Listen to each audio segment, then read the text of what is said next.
과거에는 제가 어릴 적 기억을 토대로 말씀드리는 겁니다. 여러분 더 잘 아시겠지만 과거에는 버스에 안내 방송이 없었습니다. 그렇죠? 예, 버스에 안내 방송이 없었어요. 그래서 제가 학교 다닐 때 중학교에 버스를 탔는데 지금이 어디쯤인지 알려주는 버스 정류장이 없다 보니까 사람들이 계속 창밖을 확인할 수밖에 없게 되어지죠. 여기가 어디쯤인가? 아직인가? 혹시라도 한눈을 팔게 되어지면 내려야 할 곳을 못 내리고 지나쳐 버릴 수 있기 때문에 항상 버스를 타면 약간 긴장을 했던 것 같습니다. 그런데 유독 마음이 편한 사람이 있어요. 누굴까요? 맞아요. 종점에서 내리는 사람들. 그 사람들은 정말 마음이 편합니다. 그 사람은 안내방송이 없어도 마음이 편안하고요, 불안하지 않습니다. 그리고 수시로 창밖을 확인하지 않아도 됩니다. 왜냐하면 이 버스의 최종 목적지가 나의 목적지와 동일하기 때문이죠. 이렇게 최종 목적지가 같으면 언제 내려야 될지 계산할 필요도 없고, 그리고 지금이 어디쯤인지 내가 마음을 뺏길 필요도 전혀 없는 것이죠. 그저 편안하게 앉아서 도착할 때까지 쭉 가면 되는 것이죠. 우리는 지금 영원이라는 열차를 타고 있습니다. 우리 중에 이 열차를 타지 않은 사람은 단 한 명도 없습니다. 그런데 마음이 불안해서 계속 창밖을 보곤 합니다. 다른 사람들은 왜 이렇게 빨리 내리지? 내가 너무 열차를 늦게 탄 것은 아닌가? 영원이란 열차, 목적지가 분명한 종점이라는 하나밖에 없는 그 열차를 타고 있음에도 불구하고 우리는 안절부절 못하면서 살아간다는 거예요. 왜 그렇습니까? 이 열차가 우리를 영원이라는 종점으로, 하나님 나라라는 종점으로 데려다 줄 거라는 사실을 믿는데 주저함이 있기 때문인 거예요. 안절부절하는 거예요. 참 놀랐습니다. 하나님 나라행, 하늘나라행 열차를 타고도 자꾸 우리는 중간에서 내려서 여기가 어딘지 확인하고 싶어하고, 목적지는 종점인데 그 중간, 그 여정을 기다리지 못한다는 거예요. 오늘 20편 39편에서 다윗은 인생에 대해서 하나님께 묻습니다. 여호와여, 나의 종말과 연한이 언제까지인지 내가 알게 하소서. 다윗인들 이 긴 광야 생활을 하면서 자신의 인생에 대해서 의심이 들지 않았겠어요? 주님, 지금 내 인생의 결론이 어디입니까? 제가 지금 어디쯤 와 있습니까?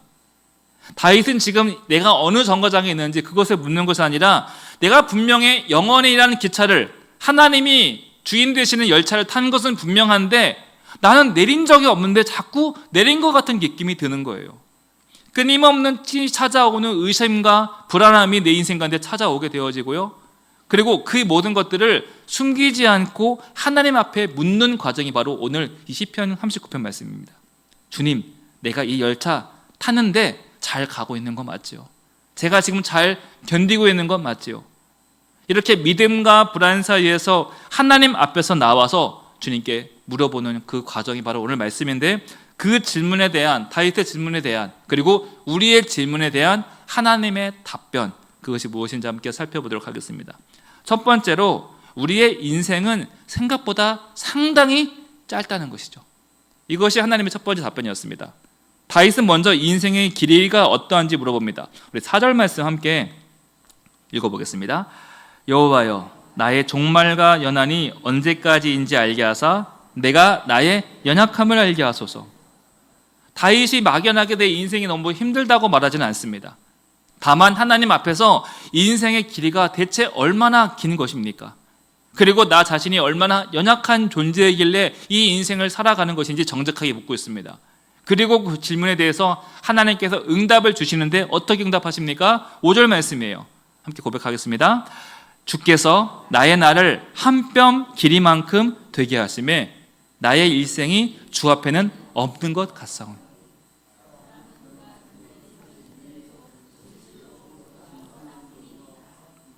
여러분, 나의 날이 얼만큼이래요? 한 뼘 길이만큼이래요. 하나님이 주신 응답이 이거예요. 한 뼘 길이밖에 안 된단다. 생각보다 너무 짧지 않습니까? 생각보다 너무 빨리 지나가 버린 게 우리의 인생에 불과하다는 거예요. 우리는 오래 살 것처럼 계획을 세우지만 성경이 알려주는 우리 인생의 문제는 짧은데도 오래 살 것처럼 착각하며 살아가는 것이 우리의 문제라고 알려주는 거예요. 우리는 10년, 20년, 30년의 계획을 세웁니다. 은퇴 이후의 삶까지도 미리 내다보고 뭔가 철저히 계획을 세우고자 합니다. 그런데 정작 오늘 어떻게 살아갈지는 대충 넘겨버려요. 10년 뒤, 20년 뒤는 차곡차곡 무언가를 하고 있으면서 당장 내 눈앞의 일에 대해서는 어떻게 해야 될지 대충 넘기고, 내 눈앞의 사람에 대해서는 어떻게 대해야 될지 그 어떤 지혜도 사랑도 구하지 않고 살아가는 것이 우리의 모습이라는 거예요. 그러다 하는 소리가 뭐예요? 나중에 심자, 나중에 정리하자, 나중에 하나님 잘 믿어보자, 나중에 교회 다녀보자. 여러분, 인생에는 반드시 때가 있습니다. 그런데 한 뼘 길이밖에 안 되는 우리 인생에는요, 그 나중에가 들어갈 자리가 없다는 거예요. 여러분, 우리 인생 만리장성처럼 길지 않습니다. 한 뼘 길이밖에 되지 않습니다. 그래서 6절에서 이렇게 정리합니다. 진실로 각 사람은 그림자같이 다니고 헛된 일로 소란하며. 우리는 다른 것과 비교하며 분주하게 살아갑니다. 만족할 만큼 많이 쌓고 싶어하고 은퇴도 대비합니다. 그런데 그 모든 수고가 어떻대요? 그림자와 같대요. 여러분, 그렇지 않겠습니까? 다윗 입장에서는 광야에서 오늘 이 하루가 내 인생의 마지막 하루가 될지 모르는데 거기에서 노후를 생각하고 은퇴를 생각하는 것은요, 너무나 사치스럽지 않겠냐는 거예요. 실제 이것이 우리 인생이라는 것이죠. 그림자가 무엇입니까? 분명히 존재하지만 잡을 수 없는 존재. 그것이 바로 그림자입니다. 잡을 수 있는 것을 잡아야 되는데 우리는 결코 잡을 수 없는 것을 붙잡고 살아가는 인생이 되어서는 안 된다는 거예요. 저도 그랬듯이 어린아이들이 놀이터에서 그림자 잡기 놀이를 합니다. 어떻게든 내 그림자 한번 내가 빨리 밟아보려고, 잡아보려고 안간힘 쓰는 그런 놀이 한번 해보지 않으셨습니까? 됩니까? 안 됩니까? 절대 안 되죠. 분명히 존재해요. 있는 것은 알겠는데 안 잡히는 것이 그림자입니다. 그런데 성경은 우리가 우리에 대해 쌓고 있는, 우리가 염려하고 있는 그 모든 것들이 그림자처럼 사라지고 말 그런 것들이라는 것이죠. 그리고 6절은 더 냉정하게 이렇게 이야기합니다. 재물은 쌓으나 누가 거둘는지 알지 못하나이다. 쌓는 것도 내가 하고 수고하는 것도 내가 하는데 그 결과를 누가 가져갈지는 모른다는 거예요. 우리는 이렇게 생각할 수 있습니다. 내가 이거 평생 애쓴 건데 이만큼은 내가 누려야 되지 않겠어? 내가 창립자이고 내가 개척했는데 그럼 이 교회에, 이 회사에 내 지분이 있는 거 아니겠어? 그런데 성경은 뭐라고 말해요? 내가 쌓았어도 누가 거둘지는 모르는 거예요. 내 입장에서는 그게 당연한 같아도요, 사람들 입장에서는 다릅니다. 내 앞에서는 박수를 치고 온갖 좋은 말을 해도 내 뒤에서 들려오는 평가는 다르더라는 거예요. 부모 입장에서는 이게 당연한 것 같아 보이지만 자녀 입장은 또 다르고요, 세상에 당연한 것이 없다는 거예요. 그런데 우리는요, 이런 말씀이 되게 불편합니다. 왜냐하면 나는 붙들고 싶거든요. 그런데 말씀은 자꾸 내려놓으라고 해요. 우리의 손에서 힘을 빼라고 자꾸 말을 합니다. 나는 여전히 이것저것 관여하고 싶은데 말씀은 그거 네 일 아니야, 그거 네 거 아니야, 그만 손을 떼라고 우리에게 계속 권면을 하고 있습니다. 그래서 이런 말씀을 읽으면 자꾸 마음이 힘들어질 수 있는 것이죠. 내가 붙들고 있는 것이 나쁜 것이 아닌 것 같은데, 너무나 정당해 보이는데 왜 성경은, 왜 주님께서는 나에게 그거 네 거 아니야 라고 말씀하실까요? 분명 내가 애써 쌓았어요. 내가 시간을 들였습니다. 내 인생의 한 부분처럼 여겨지는 것들인데 하나님께서 그만 내려놔, 그거 네 거 아니야 라고 말을 할 때 우리 마음이 어려워진다는 거예요. 그런데 성경은 우리의 그런 노력과 고난을 부정하는 것이 아닙니다. 그러나 한 가지는 분명히 말하는 거예요. 그것이 네 것이 될 수는 없는 것이야. 네가 고생하는 거 알아, 수고하는 것도 알아. 그래도 그가 누가 거두는 것은 네가 정하는 것이 아니라 하나님이 정하신다는 거예요. 모세를 보세요. 가나안 땅에 들어갑니까? 모세도 못 들어가는 것이 바로 가나안 땅이었다는 거예요. 모른다는 거예요. 여러분 잘 생각해 보세요. 내 인생의 길이가 한 뼘밖에 되어지지 않는다면 여러분, 내가 쌓은 것이 한 뼘을 넘을 수 있겠습니까? 더 작을 수밖에 없겠죠. 그 작은 손으로 이것저것 들고 있으려 하지 말고 하나님께 맡김으로 평강을 누리라는 것이죠. 이 작은 손에 이것저것 잡으려고 하지 말고 하나님이 주시는 것들을 붙잡고자 노력하라 하는 거예요. 그림자와 같은 것, 연기가 와 같은 것 잡을 것이 아니라 영원히 사라지지 않는 것을 붙잡는 인생이 되라고 우리에게 말씀하시는 겁니다. 두 번째로, 그렇다면 이제 우리가 무엇을 바라보며 살아야 될까? 성경은 말합니다. 이 인생이 너무나 짧다. 그리고 쌓은 것으로 우리의 마음의 평강을 얻을 수 없다면 남는 지분은 하나밖에 없을 것이죠. 그렇다면 나는 무엇을 바라보며 살아야 되는가? 다윗은 그 질문 앞에서 머뭇거리지 않습니다. 7절 말씀 함께 읽어보겠습니다. 다시 시작. 주여, 이제 내가 무엇을 바라리요? 나의 소망은 주께 있나이다. 이 고백이 생기게 되는 거예요. 다윗의 이 고백은요, 모든 문제가 해결된 후에 나오는 고백이 아닙니다. 삶이 안정되어지고 형편이 풀린 뒤에 드리는 고백이 아닙니다. 여전히 삶의 형편은 광야 가운데 있지만 다윗은 그렇다면 내가 바라보는 대상을 바꿔야 되겠구나라고 방향을 전환한 거예요. 내가 영원의 기차를 탄 이상 내 최종 목적지인 최종 종점에 내 소망을 두겠다는 것이죠. 중간에 잠깐 서는 정류장에 내 인생의 목적을 두지 않겠다는 것입니다. 이렇게 다윗은 빠르게 태세 전환을 합니다.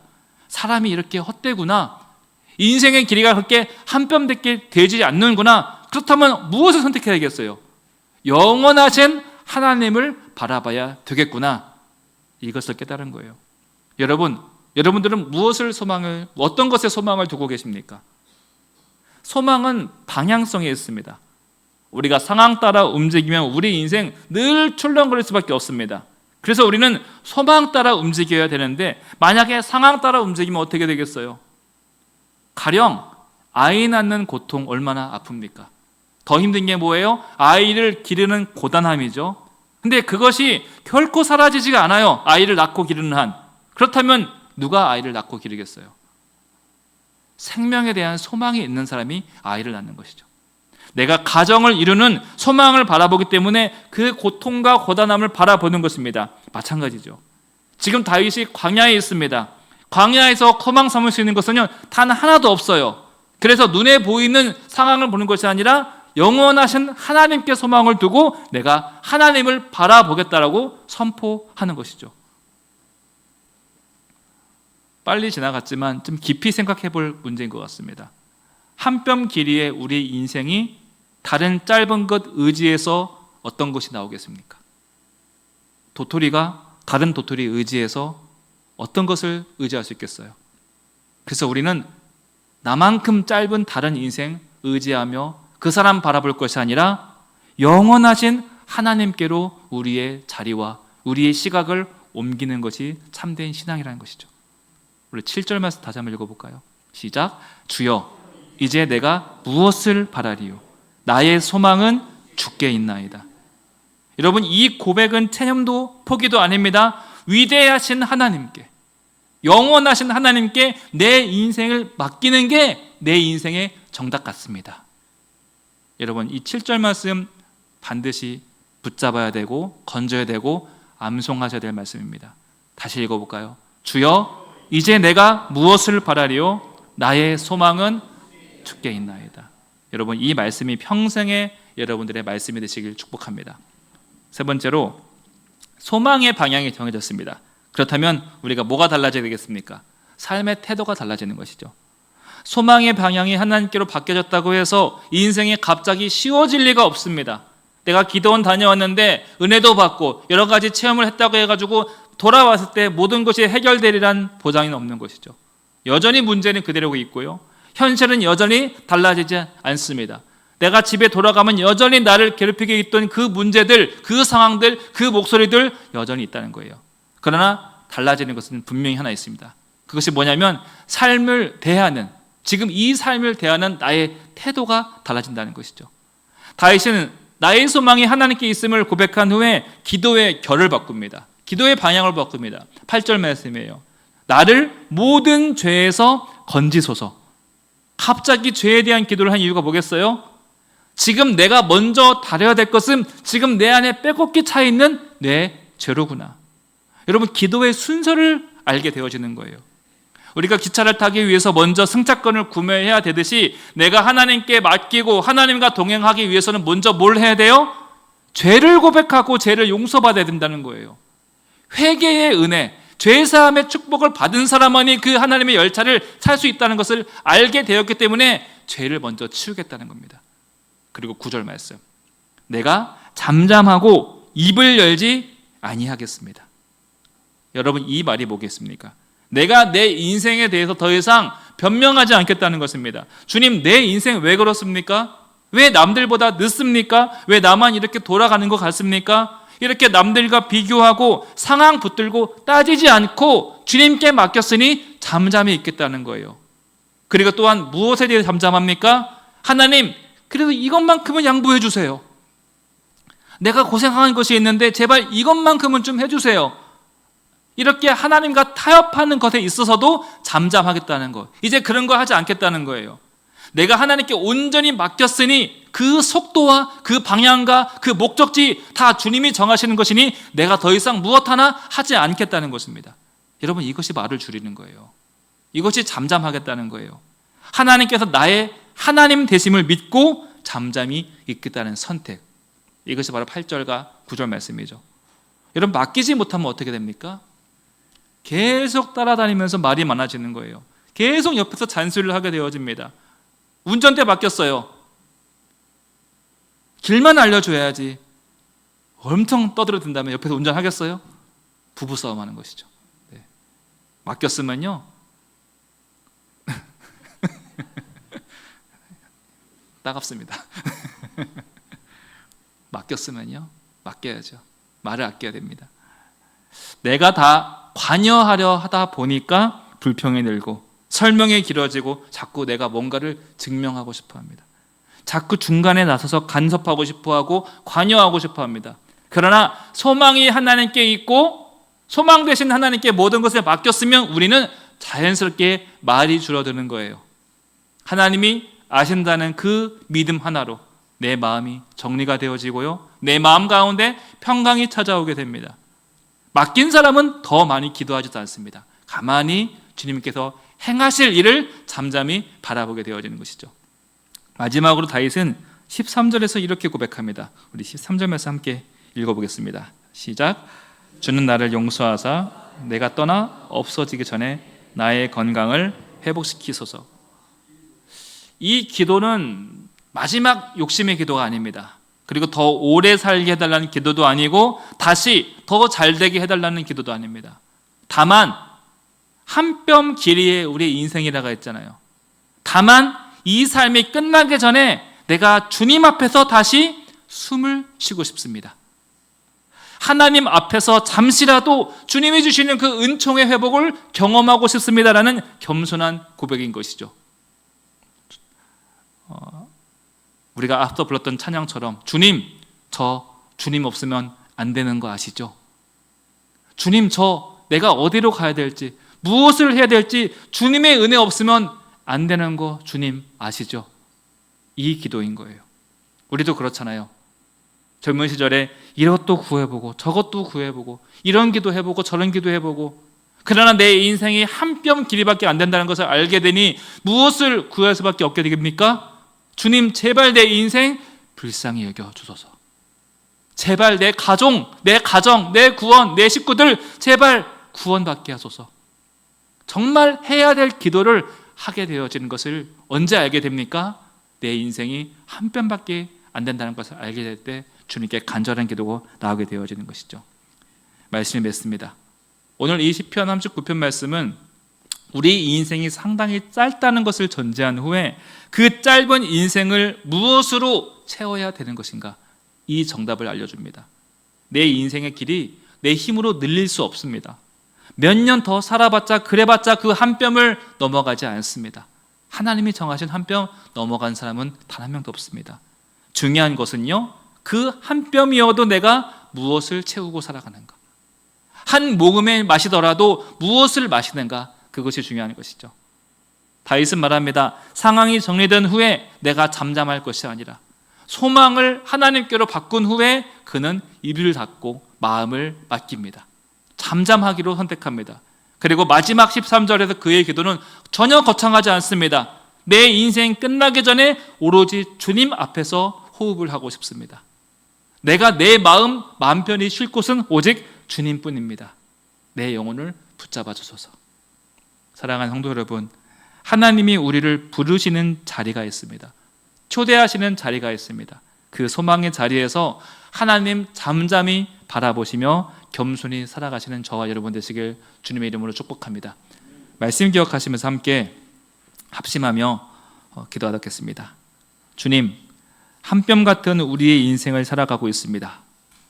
눈에 보이는 것들에, 잠시 지나는 것들에 마음 뺏기지 않게 하시고 영원하신 하나님께 우리의 소망을 두며 살아가는 인생 되게 하옵소서. 함께 기도하며 나아가도록 하겠습니다.